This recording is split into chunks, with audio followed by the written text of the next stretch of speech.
Are you an entrepreneur or a small business looking to take your brand to the next level? Then Visual Media is the service for you. Visual Media is a video production company who specializes in creating high quality visual content for social media, websites, and online courses. Head over to Visual Media on Instagram and drop Resilience in their DM to get started. That's VZUALMEDIA underscore to get started. What's up, everyone? This is Resilience in Action with Erin Brown, the number one podcast for anyone looking to have a greater human experience. Hello, everyone. We are back with another episode of Resilience in Action with me, Erin Brown, and today our very, very special guest is Andy Wells. Andy, thank you so much for spending a little time with us today. Hi, Erin. It's great to be here. Absolutely. Tell us a little bit about yourself. Sure. Well, I live in the East Bay, San Francisco Bay Area, and I've been here about 9 years. I grew up in Southern California. I work in the utility industry. I got there via a career in the fire service, and that kind of set me up for emergency management and emergency preparedness. And so that's what I've been doing for a career post fire service, and it's been a wonderful ride. I describe myself as a person who has every hobby because as a single guy, I've been able to have the time and the funding to pursue a lot of different interests as they have tickled my fancy. So I've really been able to enjoy a lot of things in life that I appreciate. Um, I really do in I like to have fun in life, and I like to learn. I didn't realize how much I liked to learn until recently, but my entire life is categorized by that. So that's me in a nutshell. Love it, love it. Okay. So one of your hobbies, you are an author. I am an author. I About a year and a half ago, I published a book called Tried to Be Straight: Options for Gay Christians. And it's funny, I've done this a couple of times when people have asked me to describe myself. I haven't described myself as a gay man. I don't think it I don't know that it makes the top five things of who I am, but it is part of who I am. Mm-hmm. And interestingly enough, I'm also a Christian man, and I'm also a person who has been in and out of the ultra conservative, fundamentalist, evangelical side of the world. And I have a master's degree from that kind of an institution in Christian apologetics, which is the art um, of defending and explaining the faith of Christianity. So it's like, why is it reasonable to be a Christian and not something else? That's what apologetics is all about. It's from the Greek word apologia, which means answer or reason. So also, I'm very good at saying I'm sorry. So it's like one of my superpowers. So the master's in apologetics. So between a master's degree in apologetics from a non-affirming anti-gay school um, called Biola University in SoCal, that plus my experience as a gay man, I put it all into a book. I did a bunch of research. I did a bunch of interviews, and I put it all together. And the book is there to answer the questions for all LGBTQ people and their allies and friends and the people that love them. What do you do when you're a believing Christian and you're also experiencing what some would call same-sex attractions, what I call understanding that you're LGBTQ plus? Love it. Love it. Wow. Okay. A lot to unpack there. Um, let's start from the beginning. Ah, okay. I was born on a cold winter afternoon. I love it. I'm here for it. The what and I don't want this to sound crass or anything, but what do Yeah. you feel like for you? What came first? Oh, between as far as struggles, As or as far as you and your religion and you Mhm. as how you identify. Okay. So that is a difficult question to answer because I experienced romantic desires for guys Mm-hmm. before I hit puberty, long before I hit puberty. And yet I never connected that with an identity. So when you ask me Gotcha. about, when did I adopt this identity? It was long after. It was probably late 30s where I was actually able to say, and I'm 52 now. Um, so mid to late 30s, I was actually able to look at myself in the mirror and say, I'm a gay man. Um, in my 20s, I remember, and I've always identified as a Christian since my middle teens, and then I became a born again Christian in my mid 20s. Mm-hmm. And I remember after becoming a born again Christian, and of course that really reinforced the messaging from the world and society that it is not okay for dudes to date dudes. Mm-hmm. Right. So it's not sometimes I hesitate to use the word gay because I don't like to exclude so many of my siblings that are on the LGBTQ club and in that experience and identity, and they're all different and they're all distinct and they're all important to get right. So here I am, a guy who is really attracted to guys, but but every message I'd ever gotten from the world said that's not okay. That's not Mm-hmm. what guys do. So I just thought, well, I mean, I want to be okay. I don't want to be not okay. So I just won't be a gay guy. So I was a not gay guy that was sleeping with a lot of guys. And that I somehow, want to laugh so hard. oh, you must. I am here for this journey. Yeah. Well, and some of my LGBTQ friends don't really appreciate that. They kind of see that as, I don't know, either a sellout or, but really down deep, I just had adopted this messaging that number one, it was not okay to be gay, but number two, it was not okay to be myself in a lot of ways. Like I did not appreciate a lot about myself that today I've learned how to appreciate. Mm-hmm. But here I become a born again Christian in my mid 20s, and I had that messaging was reinforced because now it's not just society and family and all these other, media and all these other lines of communications, but now the creator of the universe um is looking down their nose at me saying this is not okay. And so I was able to buy the message that I told myself, which was for a straight guy I just sleep with a lot of dudes. And that was that was something I ended up going to what they call reparative therapy, which is a form of conversion therapy, Okay. which is in the larger spectrum of what they call SOCE, which is sexual orientation change efforts. And that is a profession that largely began in the early to mid 70s when the DSM-4, which is the Diagnostic Manual for Psychologists, Mm-hmm. removed homosexuality as a diagnosable illness. So, and they just couldn't find, they would take a group of in this case, I'm thinking of her name was Dr. Evelyn Hooker in the mid 50s, Okay.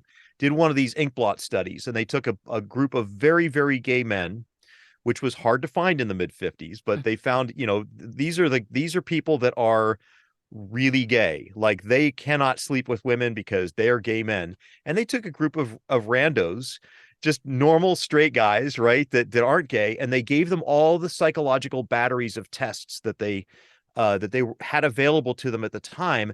And then they removed the identities of the people, mixed them all up, gave them to a bunch of psychological professionals and said, pick the gay ones. And nobody was Can't able do to that. pick the gay ones. And so they thought, gosh, this is not a psychosis. This is just a thing. So they took it out of the DSM-4. Well, what happened was all the people that would rather that I don't be gay decided they needed to take things into their own hands. And so they developed the sexual orientation change efforts. They put them on steroids. They began developing more. I mean, that had all been around since the 1800s with shock therapy and chemical therapy and all sorts of different weird things that people did. But now it got a little bit more religiousized. Mm-hmm. And so I joined that long list of people in that movement and became and went through. And guess what? I mean, I know everyone's on the edge of their seats to find out how it worked. I will tell you, for me, I became one of the 100% of the people that it doesn't work for. Mm. Apparently, you don't get to sit in a psychiatrist's office for an hour a week and become straight. So that apparently is the deal. Not quite how that works, right? Yeah. So, okay. Well, I know why, right? I think we all know why you decided to give that a go. When did you become, or what happened, should I say? What was the experience? What was the situation that you became super okay with Yeah. who you are today? So I think the catalyst for that was it started in my early 30s, right Mm-hmm. around 32, 31, when trying to manage all the facades in my life became unbearable. Mm. So I was trying to be, and this goes a lot deeper than just being a gay man. This goes into me just not liking the Andy. That, like, Yeah. when I look at myself in the mirror, I had a degree of contempt. And that caused me to think, and none of this is going unconsciously. This is all in the back room of my mind, and so it caused me to think that if I don't like myself, why should I expect anybody else to like myself, to like me? And so if you were among the people that liked me, I considered you either deceived or stupid. And I Mm. didn't do this overtly. Like, I didn't think there's a stupid person or but it was very uncomfortable for me to take a compliment as a result, Okay. right? Because I knew the real me and I didn't like the real me. And so that was the underlying issue. And so now I think that if you see the real me, you're not going to like the real me, because Mm-hmm. even I don't like the real me. So I put up all these facades. So I had a facade at work. I had a facade around my parents and my family. I had a facade in my volunteer gigs. I had a facade at church.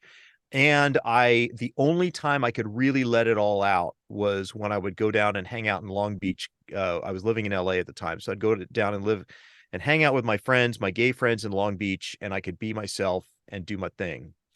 And when when those facades became unmanageable, I would just drink.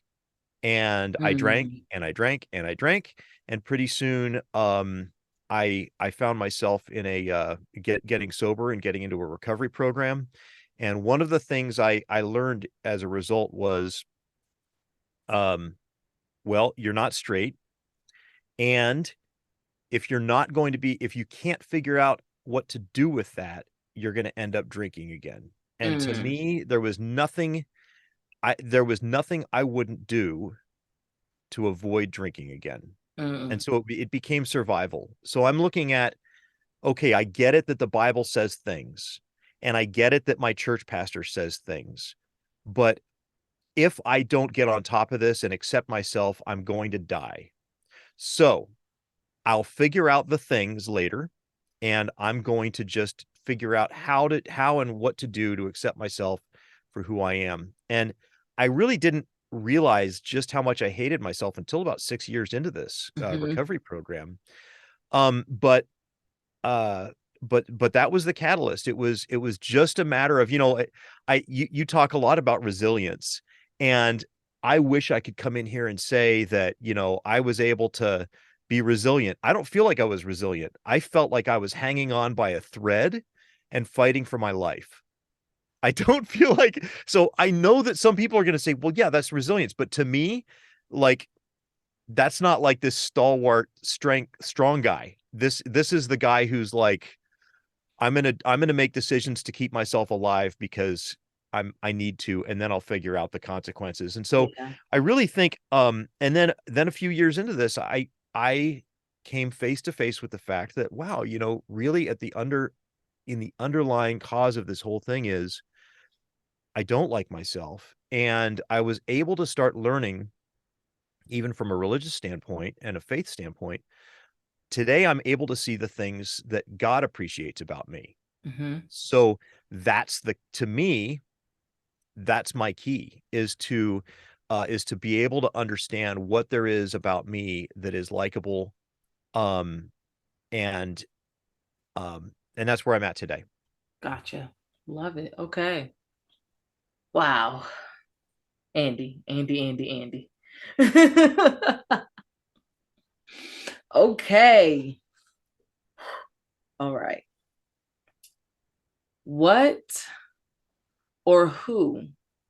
Let's say who inspired you to really, really step into the Andy that we see today?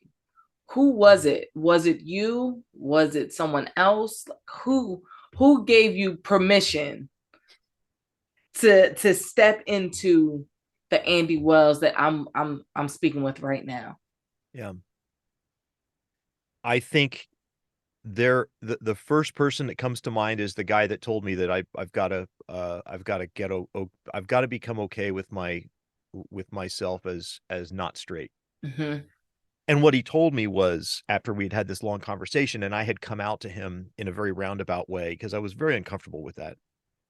Coming out, incidentally, is a very scary thing. Even when, like, I've written a book about being gay. I'm on the internet. If you Google Andy Wells and gay, my website's the first one that pops up. Mm-hmm. And yet when I come out to people today, there's some uneasiness in me.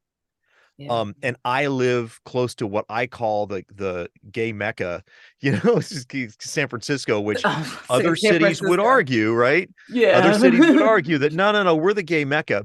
But here I live. Let's just say I live in a very accepting and affirming geographic area, and um, and I still feel uncomfortable Mm-hmm. coming out.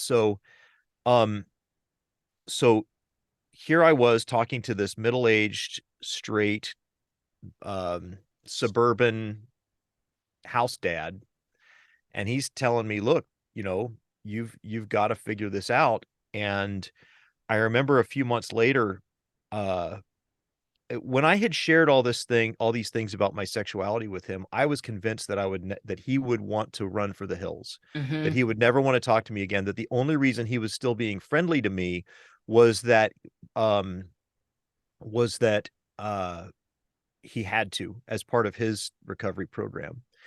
Gotcha. And Okay. and I remember at one point sharing with somebody else, and he overheard that there was a while after that conversation that I thought that he wouldn't want to have anything to do with me. And he comes up to me and he says, "Andy, what the F? I effing love you, man." Yeah.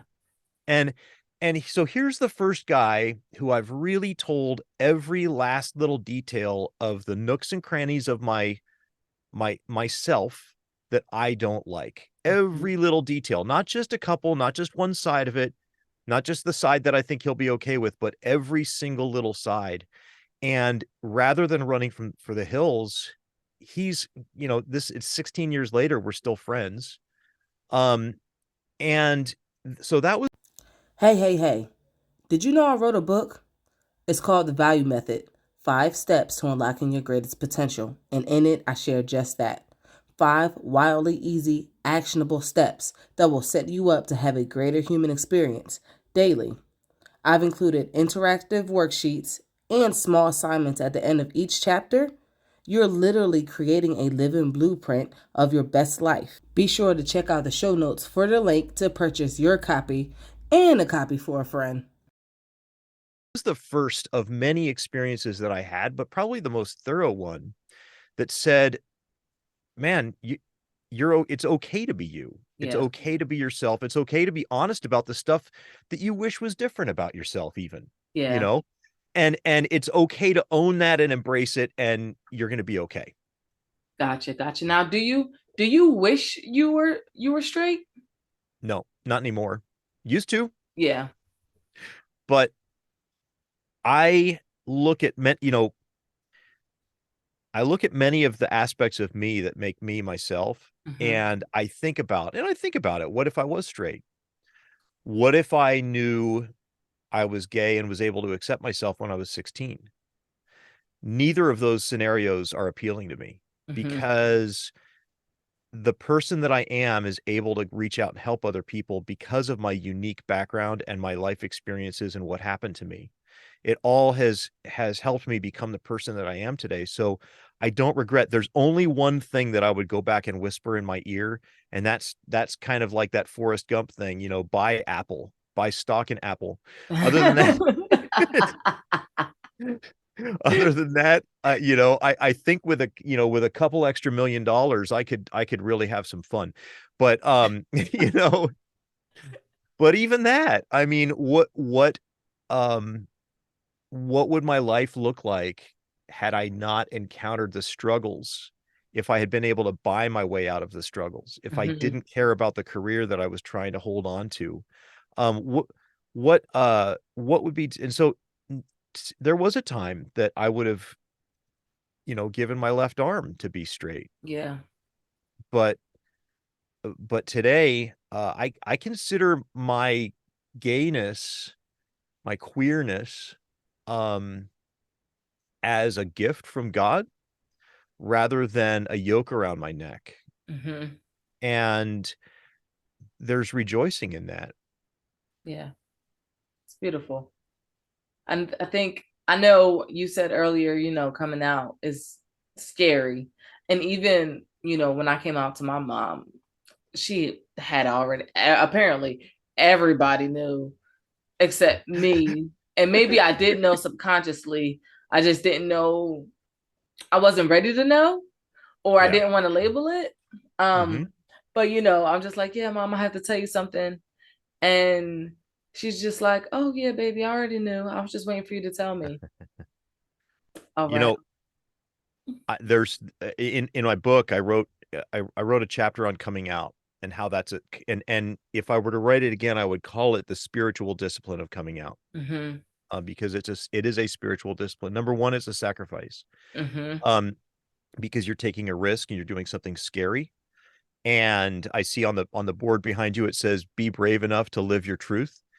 To me, doing something scary is something I owe myself because I love myself. Mm-hmm. I owe that to myself. I owe myself, and that's a sacrifice. So I owe, if I love somebody, I'm willing to sacrifice for them. I love myself, I'm willing to sacrifice for me. So in coming out, it has cost me a bit at work. It has cost me a bit socially. It's cost me a bit in certain areas, but I'm willing to make that sacrifice so that I can be true to myself because I love myself. Um, the spiritual discipline of coming out is threefold that I discuss. Number one, it's integrity. Mm-hmm. Integrity means that what you see is what you get. I'm presenting to you the full and true form of Andy when you see me. Um, and that doesn't mean we can't have tact. but but it doesn't mean I can't be polite, that the certain topics are, not going to come up, but you see, what you see is true. Mm-hmm. And so I went down the story of a dear friend and woman who's a lesbian, who was a church leader in the Foursquare church for years and years, and then finally realized in her mid-30s that she was lesbian, and it solved a bunch of problems in her life, but it cost her a lot of the Oh, relationships there. I mean, they walked her right out of the church after she was at a church for 17 years in service, and they walked her right to the curb as soon as she made that comment, yeah. um, or that admission.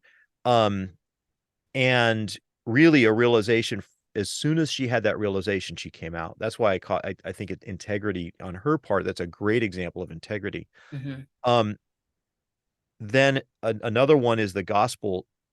When if you are hiding a part of yourself and you're living what we would in Christian circles call the gospel, the good news that God loves you. Um, how are you able to share that good news if you're not able to be honest about who you are with the person you're sharing it with? Mm. So it's important to the gospel, the good news of Jesus as Christians.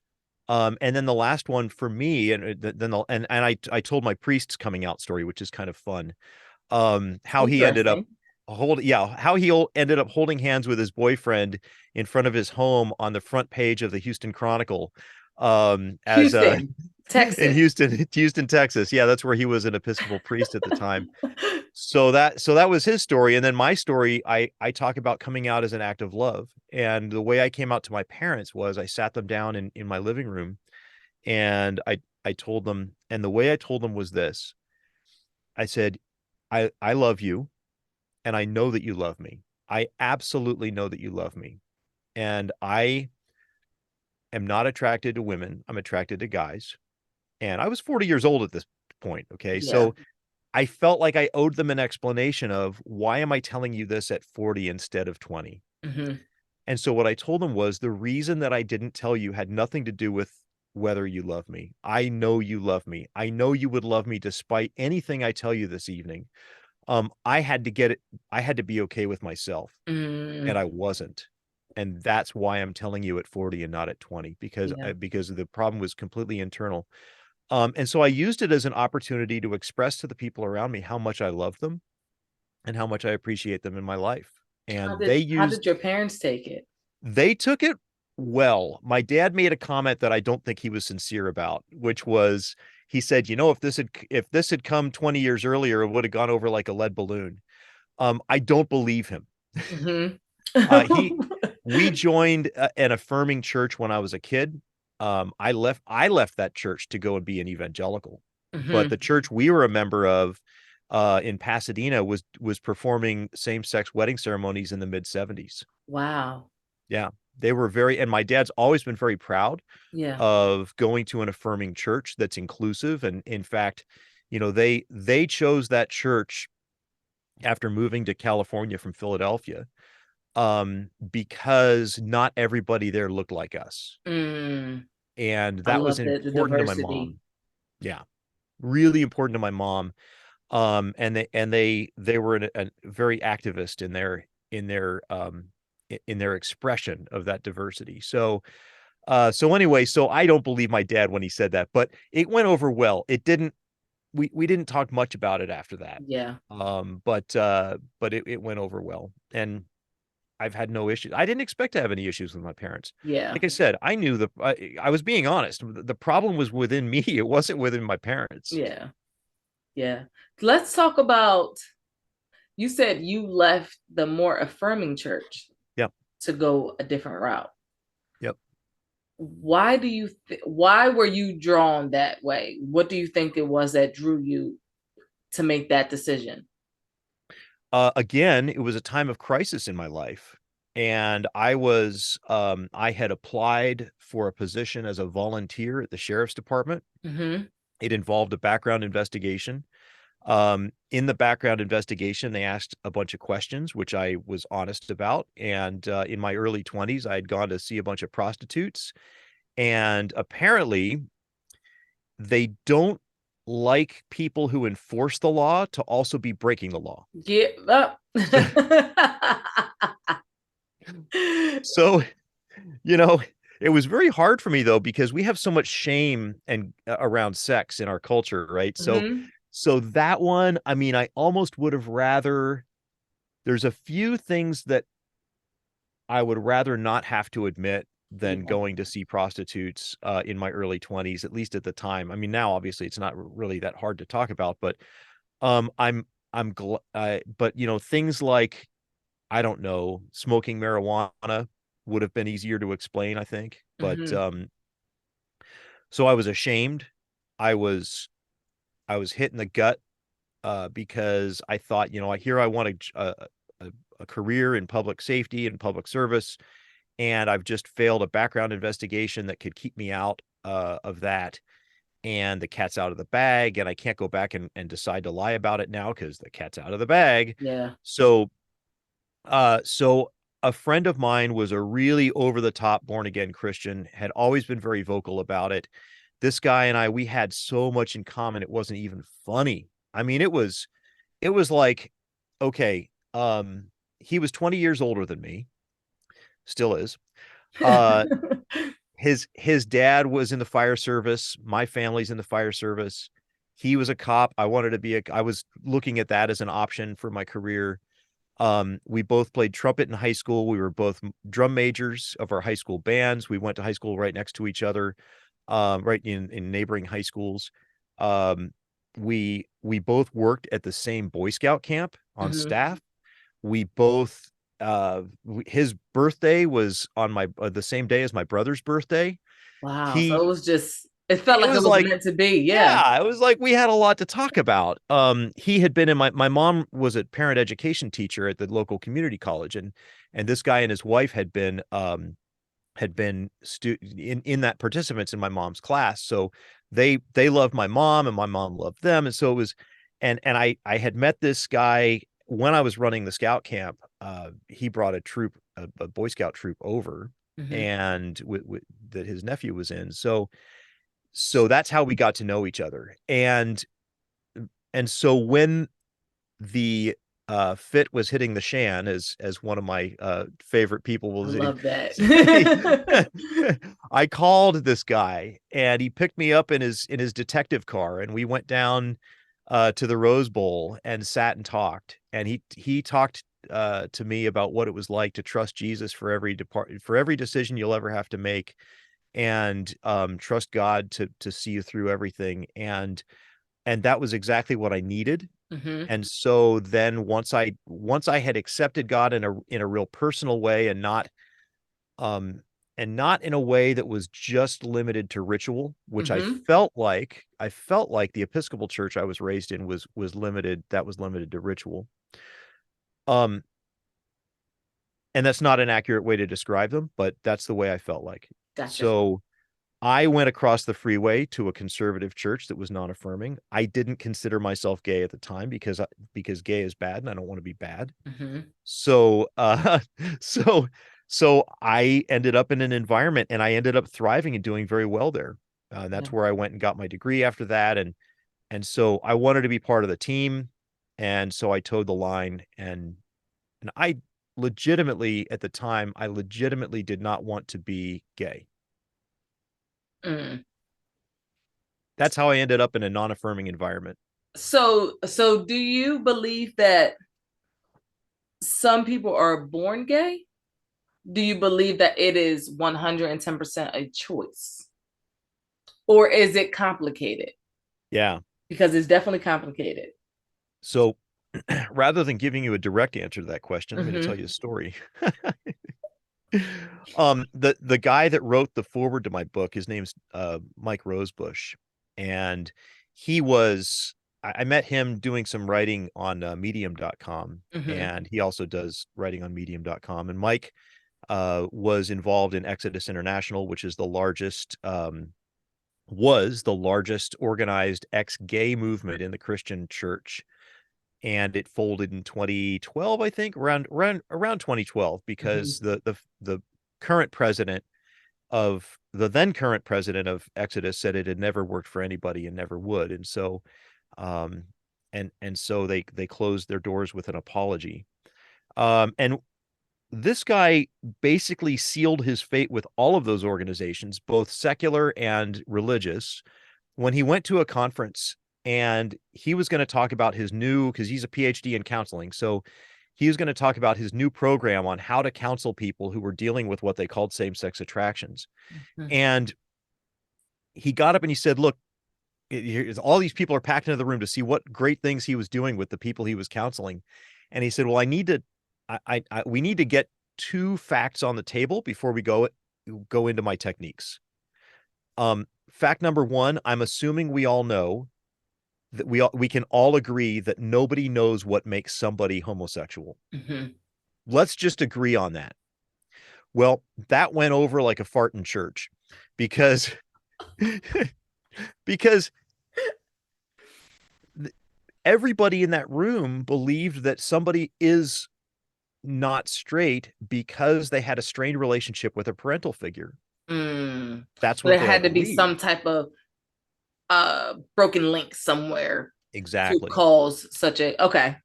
And then we can fix that. So this Mm-hmm. idea of like almost reparenting or rebirthing or re-whatevering, if I know what makes a thing, I can go back and undo it. That's the assumption in a lot of these reparative and change efforts.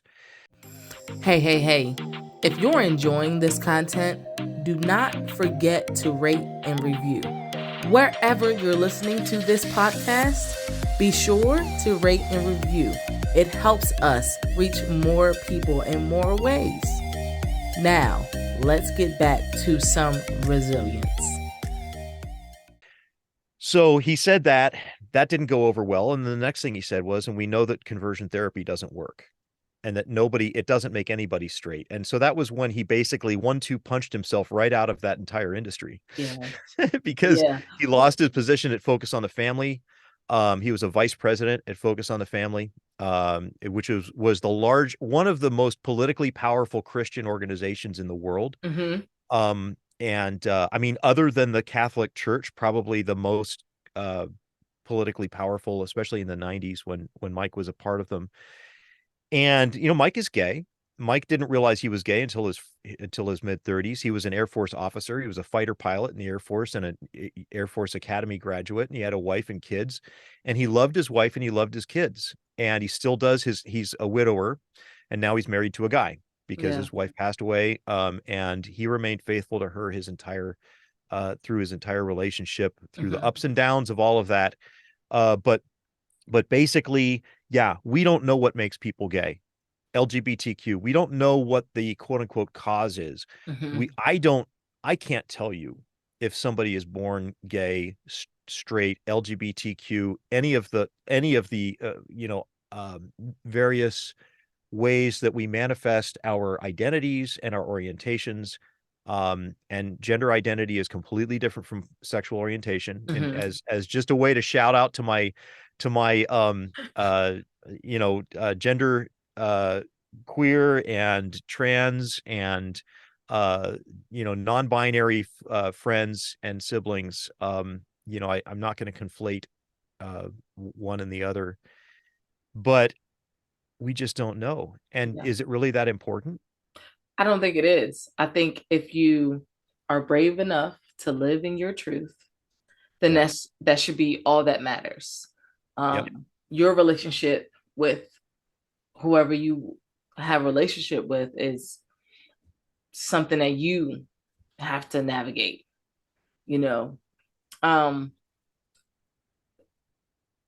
I lived for so long, not even, I wouldn't even say that long, but I lived a good part of my younger life into my like mid teens, trying to make everyone else around me feel comfortable while I felt like crap, you know. Yeah.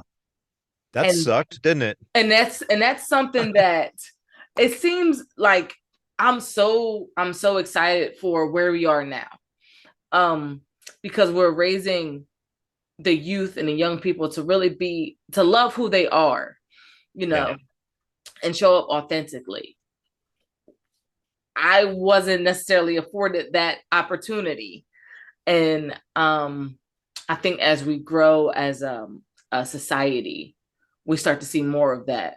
And we build a little more empathy and a little more understanding that I'm here to have a greater human experience as we all should be, and, being a member of this community or that community, that doesn't mean that you're a bad person or you're going to hell. It's it's it's just a wonderful paradox of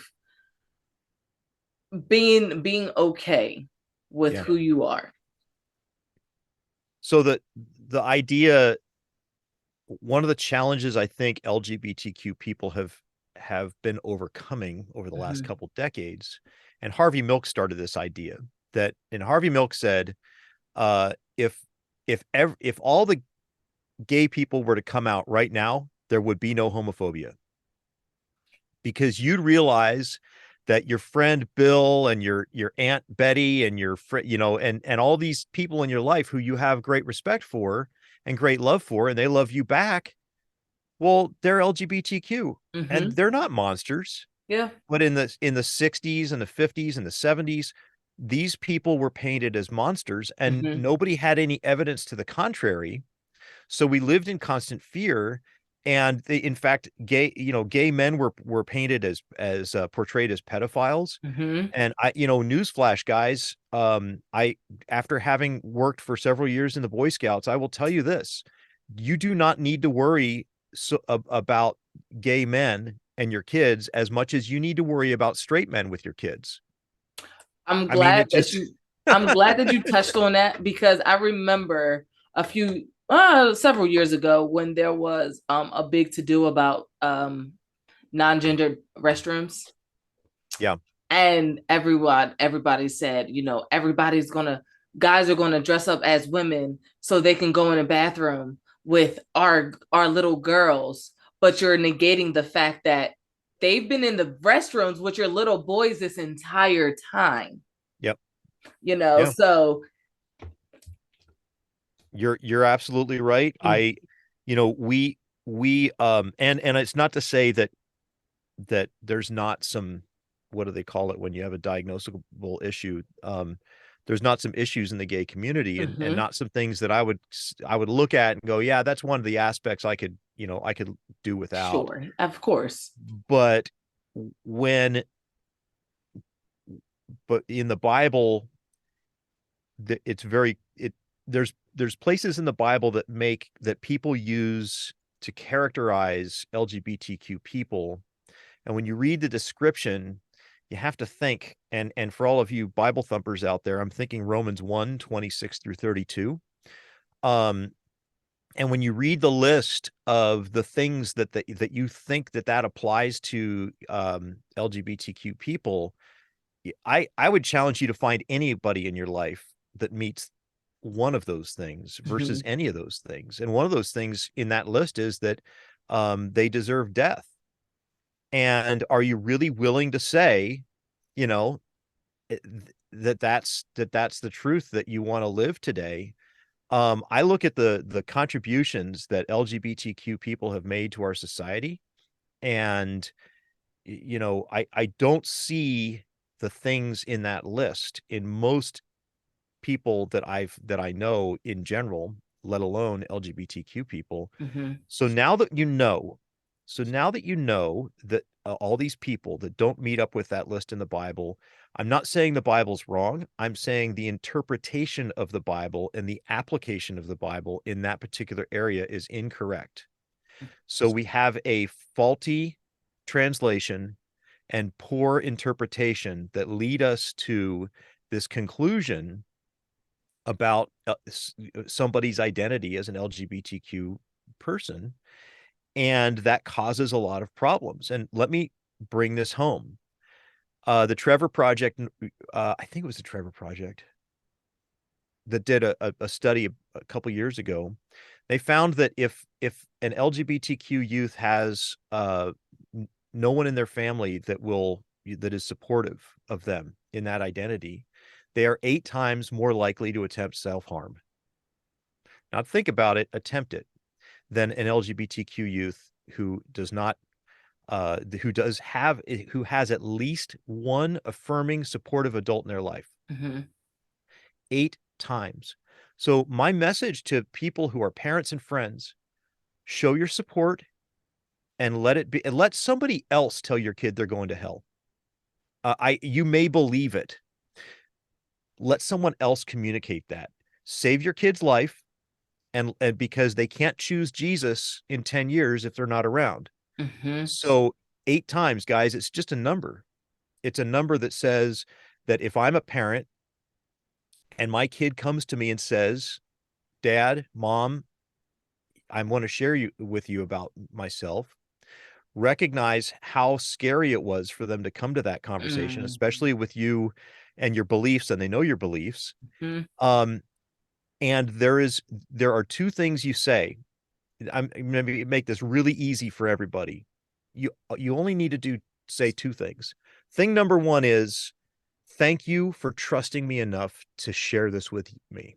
I know it must have been scary. Mm-hmm. And the second thing is, I love you. Not I love you even though, not I love you, but Mm-hmm. I love you. And no, I love you, period. And I want to challenge the parents and the friends out there, because if you can't say I love you, period, to your kid, the problem's not your kid. I love you. There I are, Go go ahead. ahead. No, you Okay. go. So I'm connected with a group of parents called the Real Mama Bears. Mm-hmm.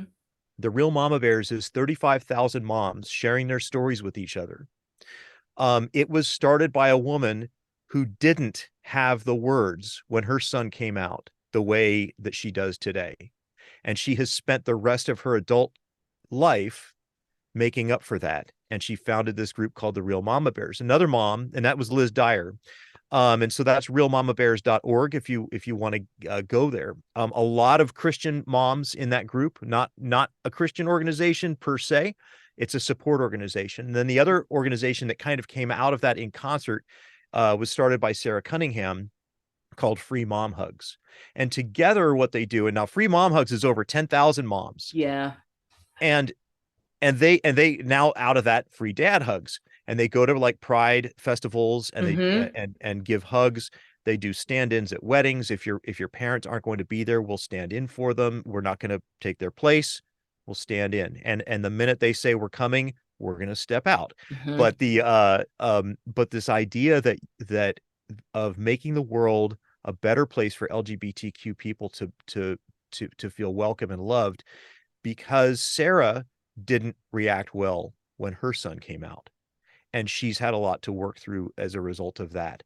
But and both of their sons are still around, and their relationships are patched up and all that. But both of these women, years later, they tell their story a lot, and Mm-hmm. they still have to pause and not cry when they Yeah. talk about how they failed as parents with their kids. I immediately went to a very, very popular movie, Lifetime movie, Prayers for Bobby. Yeah, Um, that movie, oh my gosh. that was gosh, who was the who Sigourney was it? Weaver Sigourney Weaver, yeah, played the was mom. She did an amazing she job. did a phenomenal. I hated her. Yeah. I did. In the beginning of that movie, Yep. and then I had to take a step back and then try to. I'll never understand how someone can disown their child, Um, but I had to at least try to understand what it was like in her shoes, and Yeah. and how that decision that she made, and the decision that she made time and time again led to losing her child Yep. and living with that for the rest of her life. Well, for the folks that would disagree with my take on this, and I understand why you would. I understand why you would believe the Bible over some guy named Andy. Um, the Prayers for Bobby was a true story, Mm-hmm. and it happened in the city I live in. Um, and that the mom in that story that Sigourney Weaver played did what the church said she ought to do. The mom is an atheist today.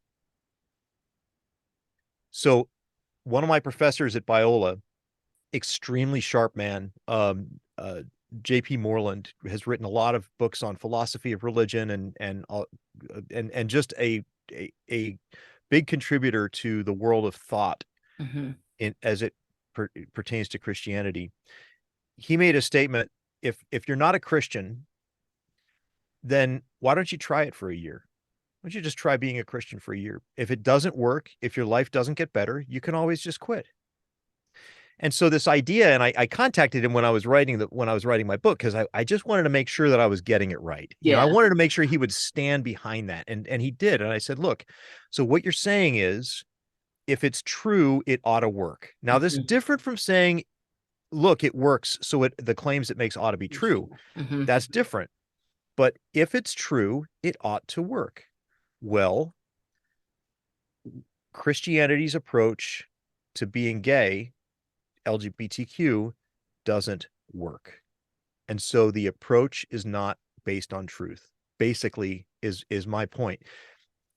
I want to bring this around to something that everybody can kind of get into, Mm-hmm. because not everybody's a Christian and not everybody's LGBTQ, although I think we all know people that are struggling with that, Mm-hmm. whether we realize it or not. Um, and I want to talk about what I came to realize about a year after I wrote the book and got it out there. I came to realize what the book was really about, because the book isn't about it's okay to be gay. The book is about whether or not you believe it's okay to be gay. How do you move forward and grow as a person? Um, and so as a Christian person, how does church fit into your life? And how should it, how ought it? As a person who, for myself, struggled with self-esteem. I mean, all the stuff that I was talking about early in our conversation, I was talking about not liking myself. That's Mm-hmm. self-esteem. Yeah. Okay. I define self-esteem a little differently than some people do.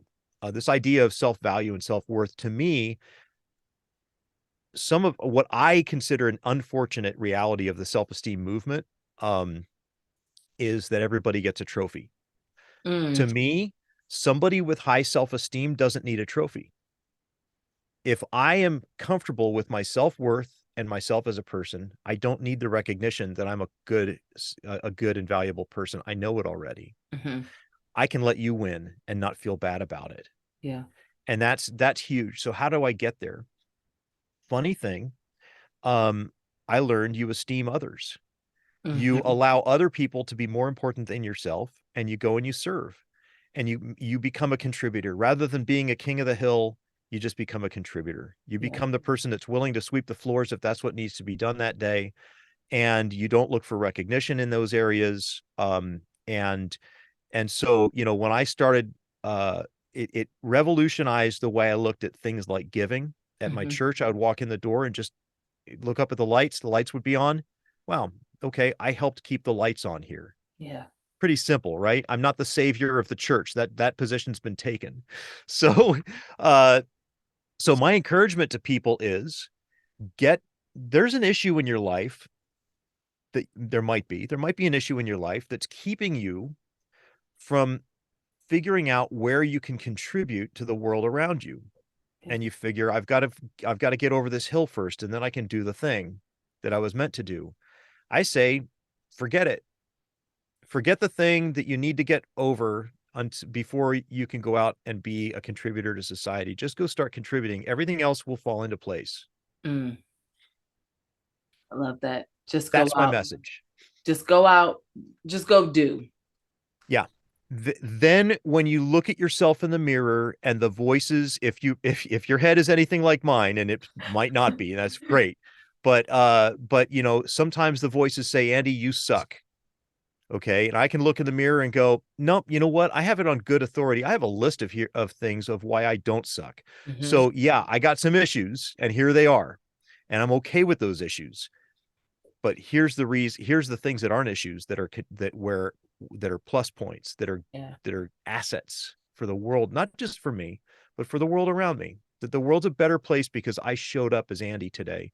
And I think once you start really having a grip on how you can contribute to the world, and you know it, you can confidently step forward as a decent person with a few flaws, rather than stepping back as a flawed person who would rather no one else know. Yeah. And that's really my aim in writing the book. That's really what I wanted to share with people. And so I said it in there. It doesn't matter if you think that being gay is a sin against God or not. You're going to get something out of this book. And Yeah. That was important to me. I love that. And I concur with your statement, because my motto from the very, very, very beginning when I started this work 5-6 years ago is that the goal was to leave this world better than I found it, starting with myself. Nice. You start home first, because if you're not good here, can't be good for anybody else around you. So you pour into yourself, make sure your pitcher is full, so you can then go out into the world and pour into other people. Yep. Love and it.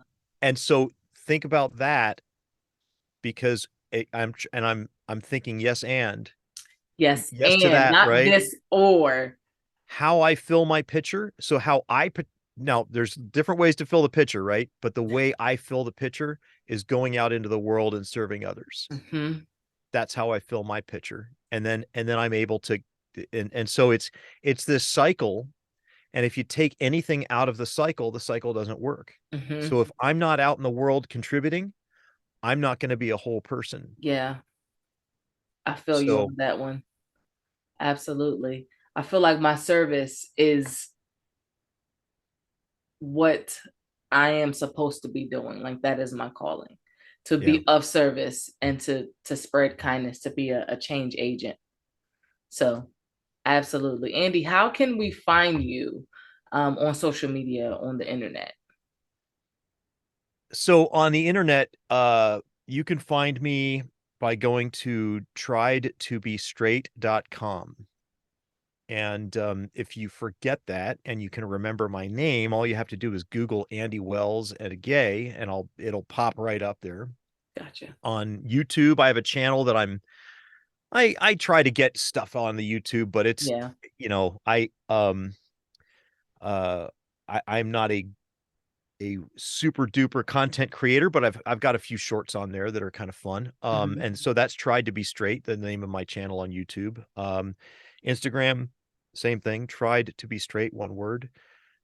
Let's see. I've kind of dipped my toe into the TikTok world, but now everyone's calling that evil, so I don't know whether I'm going to keep going there or not, but yeah, triedtobestraight.com has everything. And then on Amazon, you can pick the book up on Amazon. Also, if you want your local bookseller to carry it and get it through there instead of lining the pockets of Jeff Bezos, it's available through Ingram, which is the one of the biggest, it's the big supplier of books to independent booksellers. So you can get it through Ingram. Love it, love it, love it. Well, Andy, thank you so much for sharing your wisdom and sharing your insight on a subject that people usually shy away from.